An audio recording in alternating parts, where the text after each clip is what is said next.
नमस्कार, आप देख रहे हैं प्रदेश का सबसे भरोसेमंद news channel India news Uttar Pradesh Uttarakhand में हूं आपके साथ सौरभ त्रिपाठी। बुलेटिन में खास पेशकश में यूसीसी बिल पास, कानून दमदार। दरअसल उत्तराखंड के मुख्यमंत्री पुष्कर सिंह धामी आज यूनिफॉर्म सिविल कोड को विधानसभा सदन में पेश कर दिए हैं। विधानसभा में यूसीसी बिल पास होने के बाद इस विधेयक को राज्यपाल के पास भेजा जाएगा। विधानसभा में बिल पेश करने से पहले विपक्षी दलों ने जमकर हंगामा किया और बिल पर चर्चा की। हालांकि उत्तराखंड विधानसभा में यूसीसी विधेयक पास होने के बाद उत्तराखंड देश में यूसीसी लागू करने वाला आजादी के बाद पहला राज्य बन जाएगा। ऐसे में उत्तराखंड में लागू होने वाले यूसीसी के ड्राफ्ट में क्या क्या है वो जानना जरूरी है। सूत्रों के मुताबिक ड्राफ्ट में बच्चों की संख्या निर्धारित की गई और एसटी की अगर बात किया जाए तो उसको लेकर भी इसमें प्रावधान किया गया है।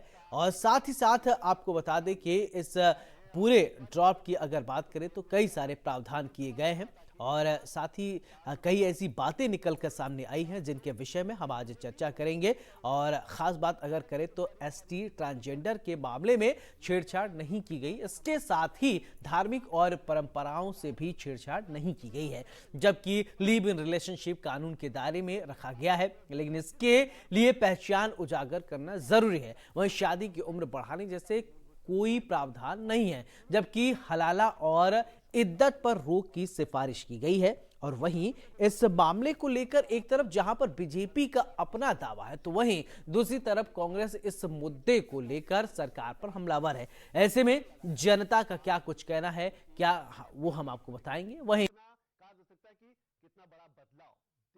यूसीसी कानून क्या है उसको लेकर समझिए। ग्राफिक्स के जरिए आप देख रहे हैं यूसीसी कानून के बारे में। शादी से पहले लड़कियां ग्रेजुएट हो सकें और सभी धर्म में विवाह की उम्र जो है 18 साल की कर दी गई है, तो बहु विवाह प्रथा पर रोक लगेगी। तो यूसीसी कानून को लेकर अलग अलग पहले विचारधारा है। मुस्लिम पक्ष के लोग कुछ और कह रहे थे, हिंदू पक्ष के लोग कुछ और कह रहे थे, लेकिन विधानसभा में जो है वो रखा गया, सदन के पटल पर यूसीसी बिल को लाया गया है। अब देखना ये होगा कि जो बातें हैं क्या है यूसीसी कानून वो समझिए। शादी को लेकर सुझाव, पुनर्विवाह के लिए शर्त पर रोक रहेगी। इसके बाद वर्जित विवाह परिभाषित किए गए हैं। शादी को लेकर सुझाव यूसीसी कानून के तहत क्या है वो आप समझ रहे हैं। इसके अलावा सगे चचेरे ममेरे भाई बहन से विवाह वर्जित है, तो ये भी एक है कि तो आपको बता दें कि लड़कियों की शादी की उम्र भी बढ़ाई जाएगी। तो ये जो है जानकारी, अहम जानकारी, ये आप देख रहे हैं, समझ रहे हैं। और यूसीसी को लेकर जो प्रावधान किए गए हैं वो हम आप तक बता रहे हैं आपको। माननीय अध्यक्ष जी, मैं आपकी अनुज्ञा से समान नागरिक संहिता उत्तराखंड विधेयक 2024 को प्रस्तावित करने हेतु सदन की अनुज्ञा चाहता हूं। माननीय अध्यक्ष जी, मैं आपकी अनुज्ञा से समान नागरिक संहिता उत्तराखंड विधेयक 2024 को प्रस्तावित करने हेतु सदन की अनुज्ञा चाहता हूं। यूसीसी पर पक्ष और विपक्ष के बीच तीखी नोकझोंक। यूसीसी पर चर्चा के दौरान बोले नेता प्रतिपक्ष, जनजातियों के इससे बाहर रखा गया है। महिलाओं को कैसे समाज और समान अधिकार दिया गया है, जनजातियों में महिलाओं को कैसे समान अधिकार मिलेंगे। विधेयक को प्रवर समिति के अधीन करने की सिफारिश। आज बड़ा ऐतिहासिक दिन है। बद्री केदार और केदारनाथ की भूमि में, इस देवभूमि से एक बड़ा बहुत ऐतिहासिक बिल पारित हो रहा है, जिसकी चर्चा सदन में हो रही है और सभी सदस्य बड़े जोश खरोश के साथ, बड़े उत्साह के साथ इसमें पार्टिसिपेट कर रहे हैं। ये महिला सशक्तिकरण को लक्ष्य लेकर के ये बिल जो है पास होगा, ताकि महिलाओं का सम्मान मिले, महिलाओं को शक्ति मिले। इसके साथ साथ बाल विवाह जो है वो नहीं होगा, अवैध माना जाएगा। इसके साथ साथ बहुत से इसके अंदर नियम हैं जिनसे मैं समझता हूं कि एक आचार संहिता पूरे हमारे देश में लागू होगी। और इससे यही यूसीसी जो है सऊदी अरब में, टर्की में, इंडोनेशिया में, नेपाल में, फ्रांस में, अजरबैजान में जर्मनी में, जापान में, कनाडा में भी लागू है। हमने एक दो ऐतिहासिक बिल हमने जो पास किए हैं उनमें नकल विरोधी है, धर्मांतरण का है और आज ये हमारा यूसीसी का बिल है। तो मैं समझता हूँ कि ये बहुत ही सौभाग्यशाली और बहुत ही हमारे लिए गौरव करने वाली बात है। I think generally it has been accepted. So the opposition, they have to, they cannot say it, but the way it looks, nobody has any objection to it, and there is no reason why it should not be passed. A lot of Muslim people and lot of community oppose this. No, it does not encroach any religious reform. तो UCC को लेकर अब मसौदा तैयार है, drop तैयार है, कानून दमदार होगा। और वही अगर बात किया जाए तो पक्ष और विपक्ष ने अपनी दलीलें रखी हैं। उत्तराखंड में यूसीसी बिल को पेश किया गया है। कांग्रेस का सवाल, बिल से जनजाति महिलाएं अलग क्यों की गई हैं, ये कांग्रेस ने सवाल दागे। वहीं भाजपा बोली कि जरूरत हुई तो संशोधन करेंगे। यानी अगर बात करें तो यूनिफॉर्म सिविल कोड को लागू करने को लेकर अब ड्रॉप जो है वो तैयार है, कानून दमदार होगा और सदन में रखा गया बिल को पेश किया गया है। अब क्या ये कानून में तब्दील हो जाएगा कि लागू होगा, लेकिन कई सारे जो अटकलें लगाए जा रहे थे उसको मुस्लिम पक्ष का अपना एक तर्क है। वहीं अगर बात किया जाए तो हिंदू पक्ष का अपना तर्क है। लोगों का अलग अलग तर्क है, कानून के जानकार से अच्छी तरीके से समझा सकते हैं।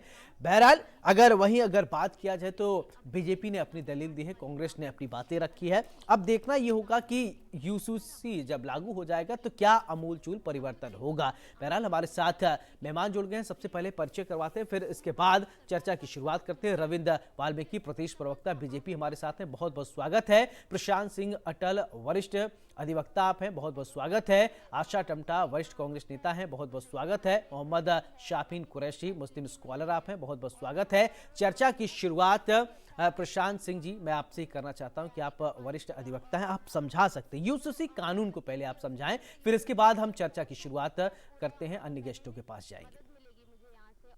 देखिए, ये बड़ा दुर्भाग्य है कि आजादी के 75 साल के बाद पर चर्चा हो रही है और इस पर विचार किया जा रहा है। ये बहुत पहले लागू होना चाहिए था। और जब कॉन्स्टिट्यूशन में लिखा है कि article 44 requires the state to secure for the citizens uniform civil code throughout the territory of India, पूरे भारत में समान नागरिक संहिता लागू करने का सरकार प्रयास करेगी। बट अनफॉर्चुनेटली पूर्ववर्ती सरकारों ने इस बारे में नहीं सोचा। ये उत्तराखंड में जो ये कदम उठाया गया है ये स्वागत योग्य है और इस पर बेमानी कोई बहस है और ये निश्चित रूप से सभी के लिए जो की मूल आस्था है रखने वाले लोग हैं संविधान में, वो निश्चित रूप से इससे सहमत होंगे कि सबके लिए समान कानून हो और कानून में भेदभाव नहीं होना चाहिए। और दूसरी बात मैं एक चीज कहना चाहता हूं, जो लोग पर्सनल लॉज की बात करते हैं, अब आप सोचिए 50 साल बाद कोई इद्दत की बात करे, कोई हलाला की बात करे, उसकी पक्ष की बात करे, तो ये आश्चर्यजनक है। ये इतने विकसित भारत विकसित हो चुका है और सब पढ़े लिखे लोग हैं, तो मुझको लगता है समान नागरिक संहिता पर जो उत्तराखंड सरकार ने किया है ये बहुत स्वागत योग्य कदम है और संविधान के मूल भावनाओं के अनुरूप है। ठीक है। आशा जी, आपने अभी प्रशांत जी को सुन लिया। प्रशांत जी ने बताया कि इसका स्वागत करने योग्य ये फैसला है। एडवोकेट हैं आप, वरिष्ठ अधिवक्ता है, उन्होंने अपनी बात कह दी, न सत्ता न विपक्ष, सबकी बात उन्होंने कही। क्योंकि आप क्या मानती हैं कि क्या स्वागत योग्य ये फैसला है, ये जो विधेयक पेश किया गया, आप इसका स्वागत करती हैं या विरोध करती हैं?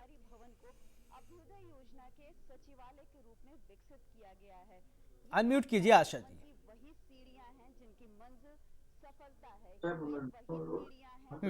देखिए, अभी तो मैं सिर्फ यही कहना चाहूंगी, क्योंकि पूरा ड्राफ्ट हमने अभी पढ़ा नहीं है। यहाँ तक कि आपकी जानकारी में होगा, कल हमारे दो बड़े नेता, पूर्व नेता प्रतिपक्ष और वर्तमान में नेता प्रतिपक्ष, उन्होंने अपना इस्तीफा कार्य मंत्रणा समिति से दे दिया। इसीलिए क्योंकि हमारे जितने भी विधायक हैं कांग्रेस के, उनको भी इसके बारे में कोई जानकारी नहीं है ड्राफ्ट क्या था, और यही हमारी पार्टी की नाराजगी भी है। और ये मुझे लगता है भारतीय जनता पार्टी जब भी कोई कानून बनाती है या पास करती है तो स्टेक होल्डर्स को उसमें शामिल नहीं किया जाता नॉर्मली, और बाद में आपको बैकफुट पे आना पड़ता है। चाहे वो कृषि कानूनों की बात करें हम, या फिर अभी रिसेंटली मोटर व्हीकल एक्ट की बात करें, तो और अब ये जो बिल आया है यूसीसी, इसको लेकर भी नाराजगी विपक्ष को इसी वजह से है, क्योंकि जानकारी में कोई बात अभी तक है नहीं। तो आज एक तरह से क्या हुआ कि एक पिटारा जो है ऑल ऑफ सडन खोल दिया गया। तो उसके अंदर क्या चीजें हैं क्या नहीं है, मैं भी कांग्रेस की नेता होने के नाते मैं भी बहुत ज्यादा जानकारी इसके बारे में नहीं है, लेकिन जो जानकारी मिल रही है सोशल मीडिया के माध्यम से, उसमें जो भी इसमें प्रोविजंस किए गए हैं, सबसे पहली बात तो जो जनजाति को इसमें से बाहर कर दिया गया है इसके दायरे से, तो मैं ये कहूंगी कि यूनिफॉर्मिटी होनी चाहिए। अगर यूनिफॉर्म सिविल कोड की बात हो रही है तो यूनिफॉर्मिटी होनी चाहिए, यूनिफॉर्मिटी नजर नहीं आ रही है। चलिए ठीक है, आपको यूनिफॉर्मिटी नहीं नजर आ रही है, ठीक है।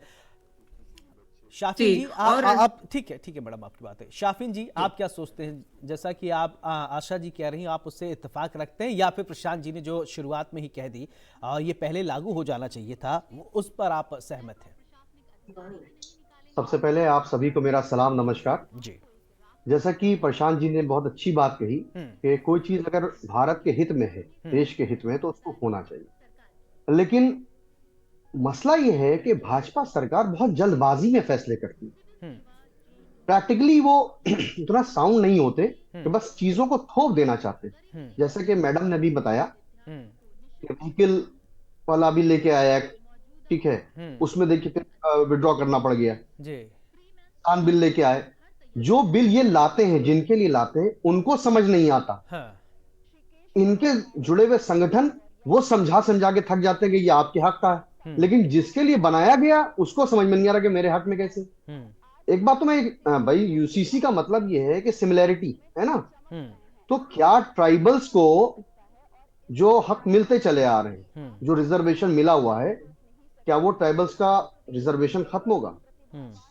सबसे पहली बात तो ये कि अगर आप सिमिलैरिटी लाना चाहते हैं तो जाहिर है कि जो रिजर्वेशन चला आ रहा है उसको आपको खत्म करना पड़ेगा ना पहले से, वरना कैसे आप सिमिलर रखेंगे सबको? किसी को कहीं कुछ मिल रहा है, किसी को कहीं कुछ मिल रहा है, ट्राइबल्स को कुछ मिल रहा है, पिछड़ों को कुछ मिल रहा है। ये सारी कवायद असल में है ना, रिजर्वेशन को खत्म करने की कवायद है। पिछड़े दलितों को, ट्राइबल्स को उनका हक से महरूम करने की ये कवायद है। आप देखिए ना, टाइमिंग देखिए, महीना 2 महीने में चुनाव है, और चुनाव के वक्त एकदम भागम भाग में उत्तराखंड में लॉन्च कर दिया उन्होंने यूसीसी।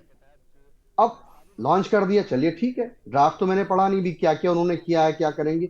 तो सरकार है, सरकार के अपने अख्तियारात हैं, उन अख्तियारात के तहत सरकार जो काम करना चाहती है वो करेगी। विपक्ष की मांग को सुनना भी जरूरी है, क्योंकि वो चीज आ रही है देश के लिए, किसी पार्टी विशेष के लिए नहीं, किसी धर्म विशेष के लिए नहीं। तो सबको कम से कम सबका समर्थन तो हासिल करना जरूरी है, सबका विश्वास जीतना भी तो जरूरी है। अगर देश के लिए कोई चीज कर रहे हैं और देशवासी से संतुष्ट नहीं हो रहे हैं, तो ये सरकार का और हमारे प्रधानमंत्री का काम है कि उनको संतुष्ट करें। इस पर पहले अच्छे तरीके से ड्राफ्ट तैयार करें, लोगों से मशवरा करें। पता नहीं लाखों लोगों का सैंपल ले लिया गया, लेकिन हमसे तो आज तक कोई कुछ नहीं आया कि ड्राफ्ट। चलिए रविंद्र वाल्मीकि जी, अब आप जवाब दीजिए कि देखिए आशा जी भी सहमत नहीं है, और इसके बाद जो है शाफिन साहब भी, वो भी नाखुश नजर आ रहे। ऐसा क्यों? सबको क्या एक साथ लेकर आप लोगों ने मसौदा नहीं तैयार किया, फिर इसके बाद आप ड्रॉप लेकर आए? क्या बातचीत नहीं हुई थी क्या आप लोगों की?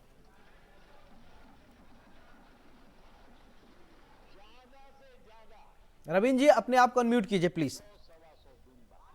देखिए, सबसे पहले तो मैं देवभूमि उत्तराखंड ने जिस प्रकार से पूरे देश भर में प्रथम जो है इस कानून को अपने राज्य में पास किया है, जिसे मैं ये कहूं कि ये समान कानून है, सबके लिए कानून है। इसे हिंदू मुस्लिम के चश्मे से ना देखा जाए, बहुसंख्यक अल्पसंख्यक के चश्मे से ना देखा जाए।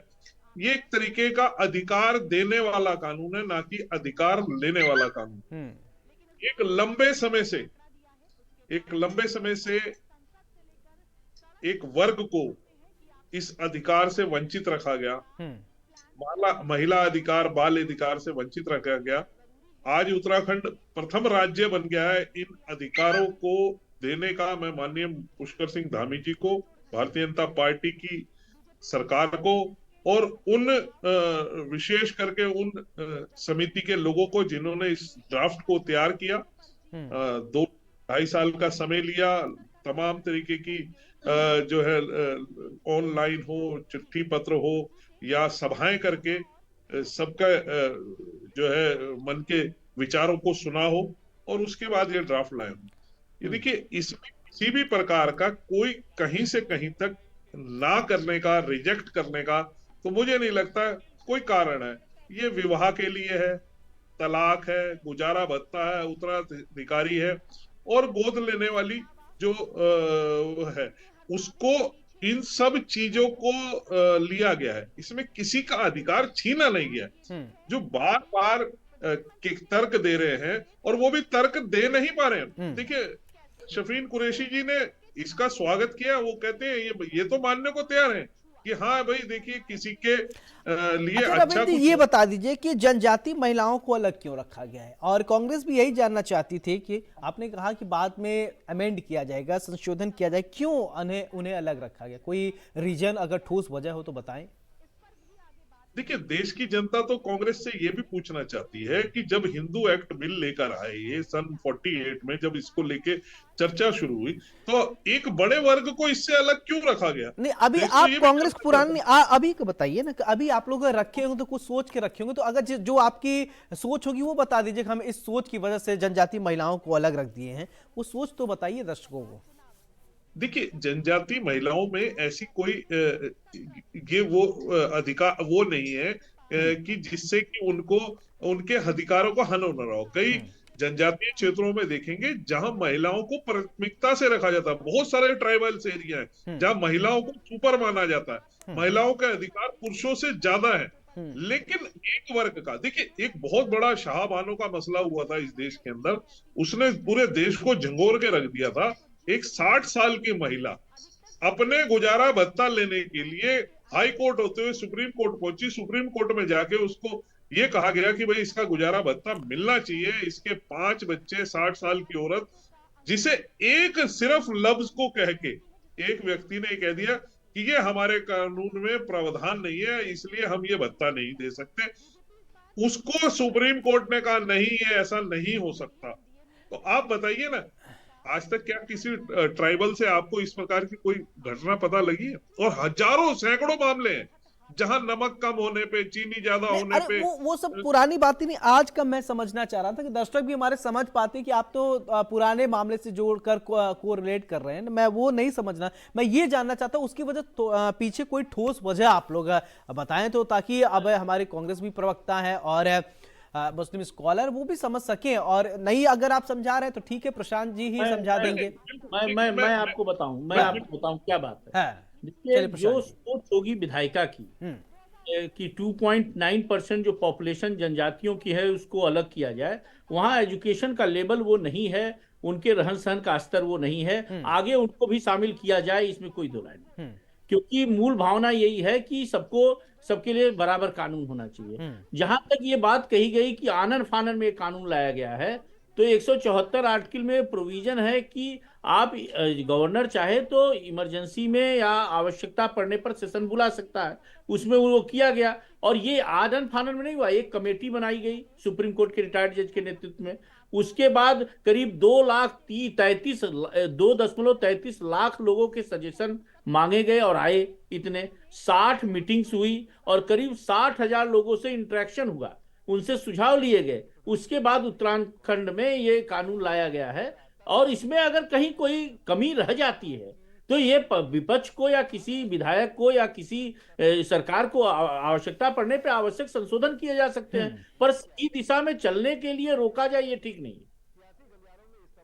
ठीक है आशा जी, आपका वही मैं फाइनल कमेंट चाहूंगा इस पूरे ड्रॉप को लेकर, आप क्या कहेंगे? और थोड़ा थोड़ा वक्त आप सभी को दूंगा, और जो आपका पर्सनल थॉट है इस बिल को लेकर, इस ड्रॉप को लेकर, आप फाइनल कमेंट में रख सकती हैं। आशा जी। जी, मोटा मोटी मैंने जितना इसको पढ़ा है, जितना मैं बहुत शॉर्ट टाइम में पढ़ पाई हूँ, तो मुझे तो लगता है ये एक मैरिज एक्ट लग रहा है। मैक्सिमम इसके जो प्रोविजंस हैं शादी को लेके, लिव इन रिलेशनशिप को लेके, शादी की उम्र को लेके, और पॉलीगैमी पे रोक है, ये सब चीजें इसमें अभी मैं पेपर मेरे पास जो पढ़ा हुआ है उसमें पढ़ पा रही हूँ।